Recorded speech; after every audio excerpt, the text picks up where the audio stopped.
Una de las características del programa es su rúbrica. ¿Cómo se te ocurrió usar esa rúbrica que se sigue usando? ¿Sí se usó desde el primer?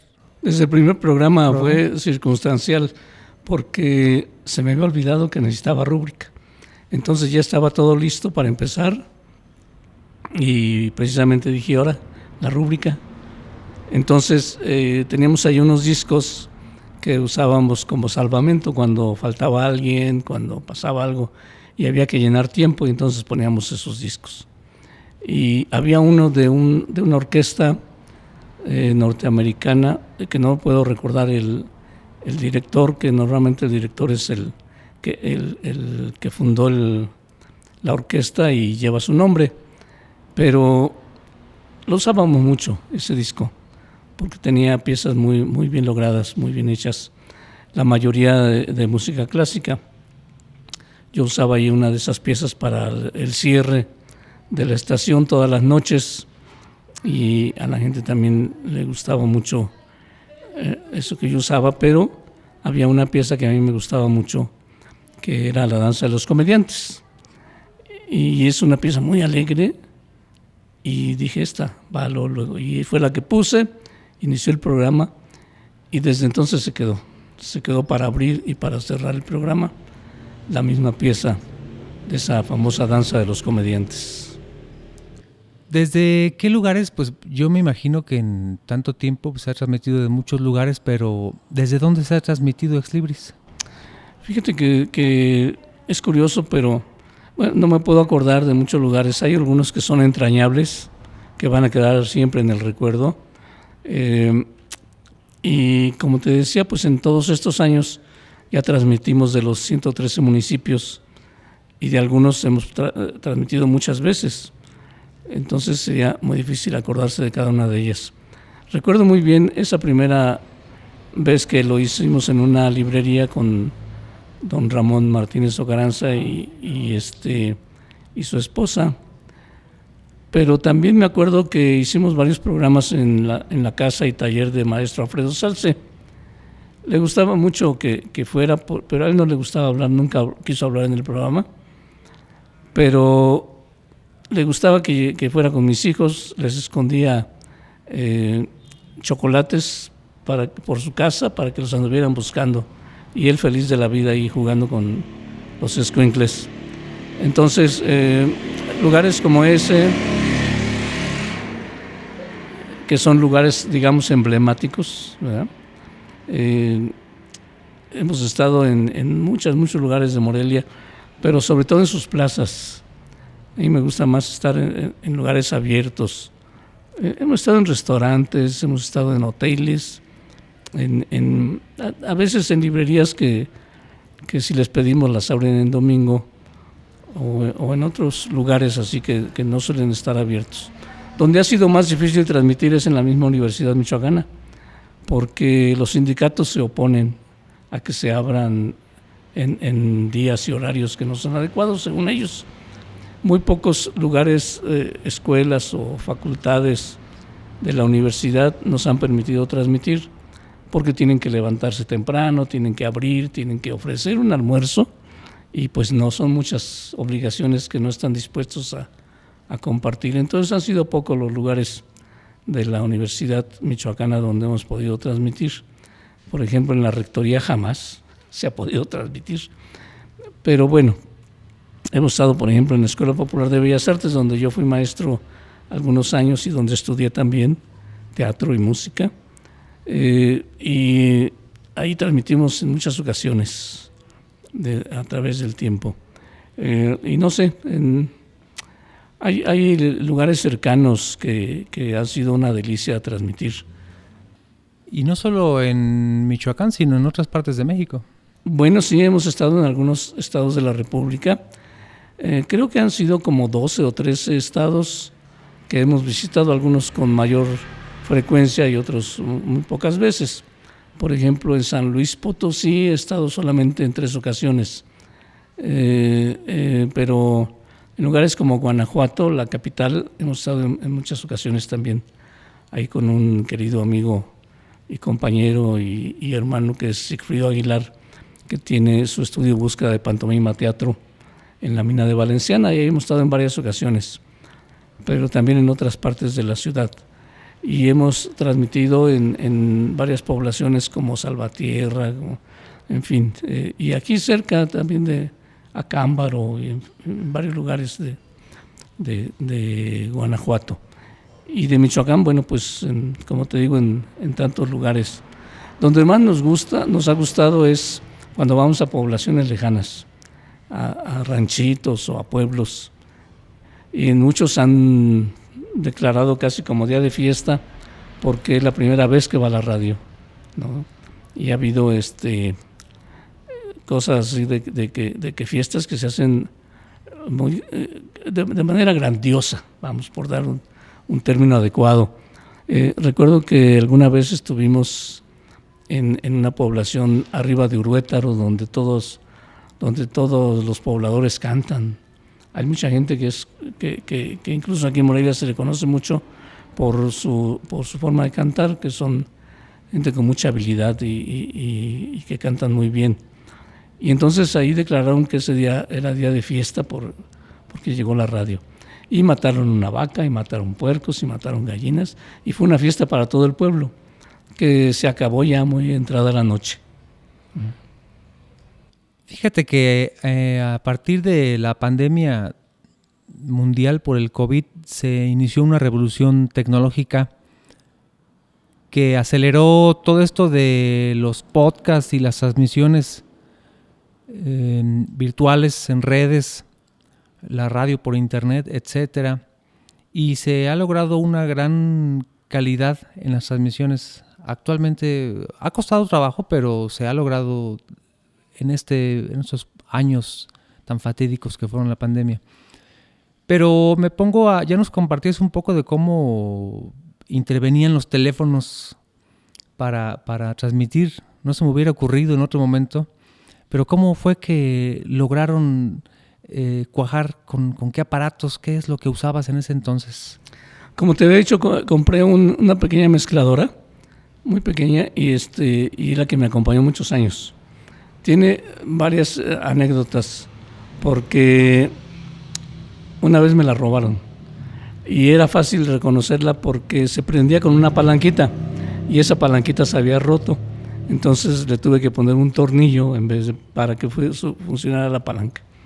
Y entonces me la robaron una vez. Creo que en el Jardín de las Rosas alguien vio la oportunidad y como era algo muy chico se lo llevó.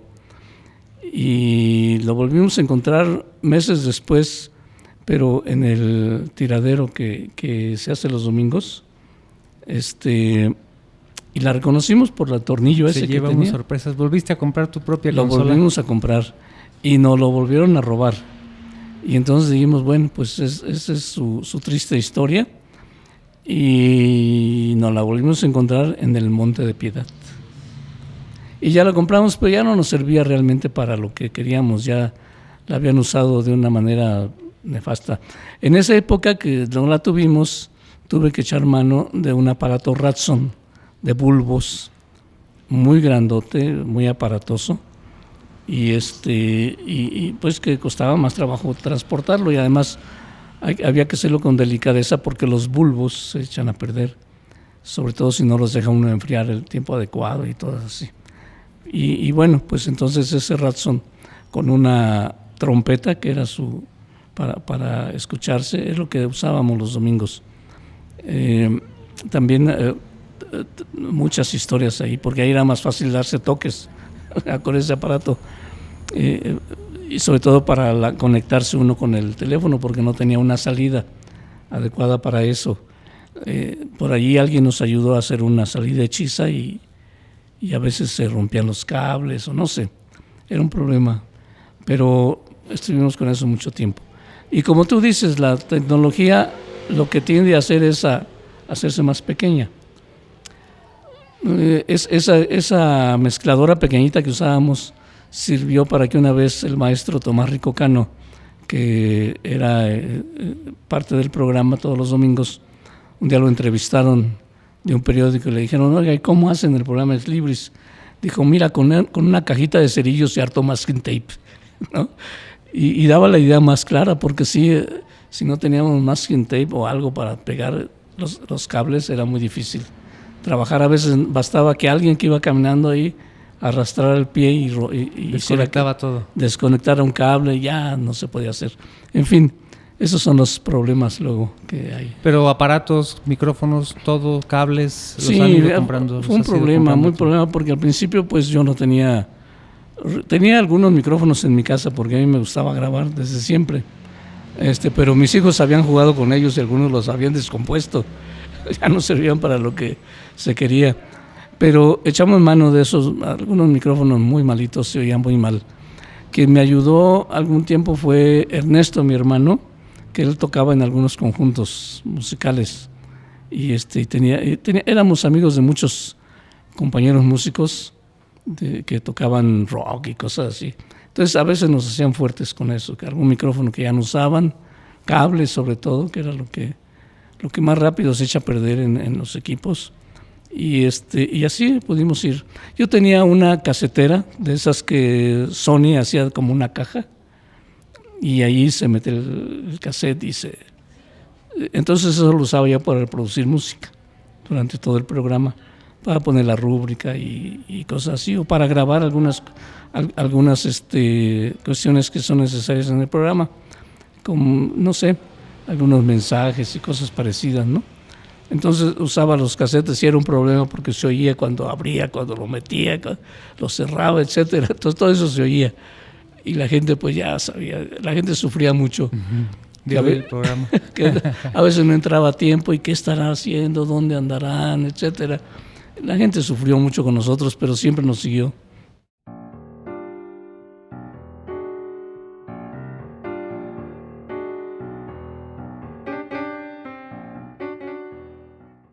Nuestros recuerdos del Ex Libris. Toda una vida, ¿no? No, pues olvídate, es un hermanito chiquito.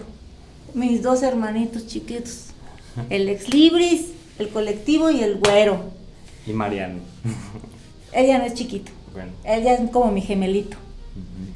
Pero del Ex Libris, ¿tú qué recuerdos tienes? Bueno, pues, tenemos nada más como 5 minutos, pero ¿qué puedes decir en 5 minutos? Pues la infancia, una infancia entregada al Ex Libris y prácticamente media vida, porque yo fui técnico por decisión de mi papá. Sí, cierto.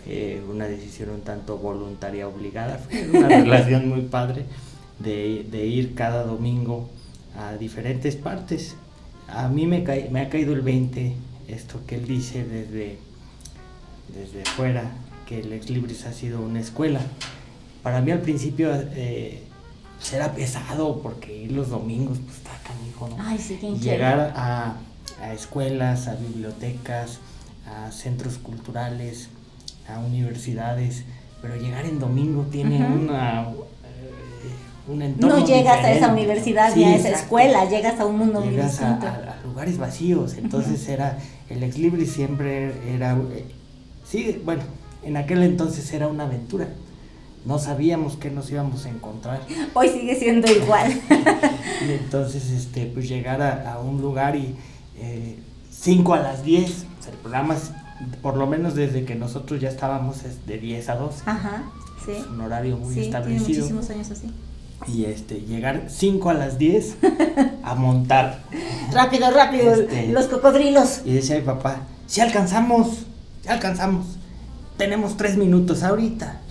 Y siempre sacar, pero la satisfacción al final, ¿no? Siempre yo llegaba y me enojaba siempre, híjole, ya vamos a empezar. Pero ya al final era la satisfacción porque había gente que nos daba las gracias porque le había abierto un mundo distinto. Claro. Experiencias que a partir del programa solucionaban algunos problemas que tenían en una comunidad, claro, en una escuela, y pues este hermanamiento que el Ex Libris les provocaba, pues siempre era muy satisfactorio.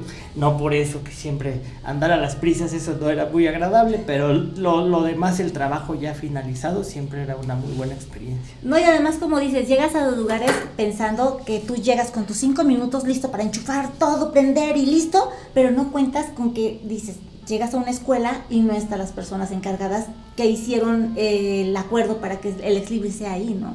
Entonces llegas y no está ni la persona que va a abrir la puerta, porque como es domingo fue a su casa por el almuerzo y en lo que regresa y no, nadie me dijo que iba a haber Ex Libris, ningún programa de radio. Entonces te enfrentas con un montón de vicisitudes que también son parte de lo que hoy se cuenta con risas, se cuenta con pues con mucha alegría y con mucha remembranza, pero que en su momento es como, empieza a las 10 de la mañana un programa, por favor déjenme abrir, préstenme un enchufe nada más y lo hago desde afuera. Muchas veces no ha empezado a las 10 de la mañana, pero el Ex Libris siempre se ha hecho. Se constata la disciplina que es el soporte del Ex Libris, la disciplina de José Luis, porque yo por mí hubiera durado 2 meses haciendo el Ex Libris, porque los domingos, todos los domingos, qué flojera, como dices, ¿no? El domingo es para estarse viendo la tele. Pero como dice mi papá, no hay domingo sin Ex Libris. Me encanta esa frase y desde niños pues así ha sido, y el domingo sabemos que es de chicharrón. Cuánta gente desde tantos años atrás, desde que éramos niñitos con Mariano, ir a la estación, hacerlo desde ahí, al mismo tiempo por allá Mariano cortándose un tendón mientras está acá, ahorita volvemos y corre por Mariano con la mano ensangrentada porque nos llevaban a todas partes. Entonces era una convivencia con el programa al grado de que tú pudiste ser el técnico durante años. Mariano lo ha sido desde que era un niño también por momentos intermitentes. Ahora pues ya a partir de la pandemia, ¿no? Donde todo nos cambió a todos, pues también el Ex Libris cambió, también se cimbró con la enfermedad del COVID de mis papás, y que Mariano llegó al rescate y a darle esta frescura que ahora tiene y que sigue manteniéndose con lo que mi papá le puso, ¿no? Lo apuntaló bien, con la disciplina, con todo el enriquecimiento, y Mariano le vino a poner su profesionalismo, ¿no? Le vino a poner esa cosa que hace del Ex Libris ahora algo tan rico, tan fuerte. A mí me encanta esa fuerza. Y sobre todo que se adaptó el programa a la era digital, ¿no? Ajá, exacto. Ya está en las plataformas, ahora ya se puede escuchar es verdad. A través de internet, se puede descargar como si fuera una canción de cualquier artista. O sea, ya el Ex Libris se adaptó. Dice Juan Carlos Aravide, no, así ya no tiene sabor. Pues sí, pero digamos que el programa ya tiene otro cariz de modernidad. Sí, ¿no? Por supuesto que sí lo tiene. Y además, ¿te acuerdas cuando mi papi era el director del... Sí, no, antes de que fuera el Sistema Michoacán de Radio y Televisión, era la dirección de Radio, Cine y Televisión del gobierno del estado de Michoacán.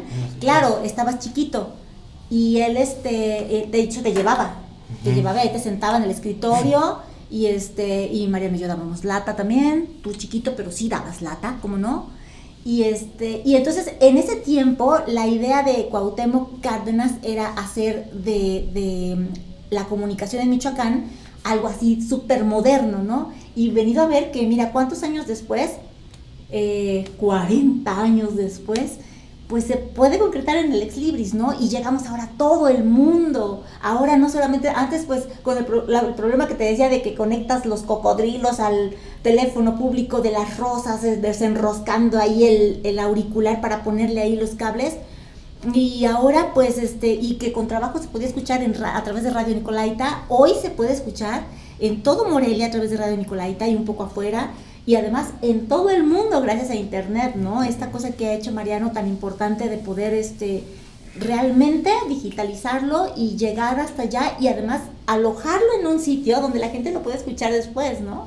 A mí me dice una amiga, oye, Bonnie, no alcanzo a escuchar el radioteatro, ¿qué hago? Métete y escucha el podcast, ahí están todos, están por temporadas y ahí están ahora toda la historia del Ex Libris, ¿no? Sí, esa documentación que ha hecho Mariano, ¿no? Con base en mucha gente importante. Sí, y que pues también, sin querer, fue nuestra familia. O sea, las personas que iban al Ex Libris fueron nuestra familia, sin querer, ¿no? Fueron parte de nuestra formación, digo, ahí te acordarás del maestro pues, Tomás Ricocano, Gilberto Ramírez, Heriberto Guzmán. No. Era nuestro tío. Heriberto Guzmán, bueno, pues es no puedes decir Ex Libris sin mencionar a Heriberto. Sin Heriberto y viceversa. Y además, digo, del Ex Libris y en cuestión familiar, yo me acuerdo un día cuando mi papá fue director del Museo del Estado, en el año 2014, los miércoles era la fecha ahí del evento grande, cada semana el Museo del Estado.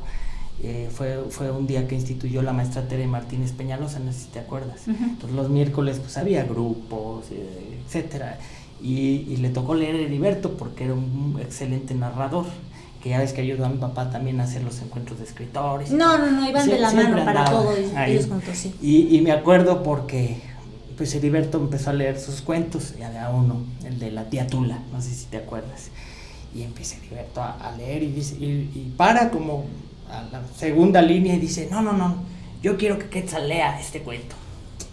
Está ahí atrás, a ver, ven Quetzal, ven. Ahí voy. Y yo me senté hasta atrás porque yo me daba mucha risa los cuentos de Heriberto. Sí, claro, no puedes leerlos sin reír. Ya dice, ven, siéntate, está medio loco aquí mi sobrino, pero tú vas a leerlo. Y empiezo. La tía Tula, y me empieza a ganar la risa a la mitad del cuento, no aguanté. Sí, claro. Y Heriberto, que tenía una risa muy estrafalaria, se empieza a reír también. Tranquilo, síguele. Sí, y como pude terminé, pero Heriberto siempre estaba ahí en los momentos de alegría, momentos complicados. Claro, siempre. Cuando no teníamos dinero, cuando nos teníamos que cambiar de casa. Claro. Y él es parte de esa familia del Ex Libris, pero además que se hizo personal, ¿no? Con sus hijas, con su esposa, claro. Ahora sus nietos. Claro. Y grandes pasajes con Heriberto.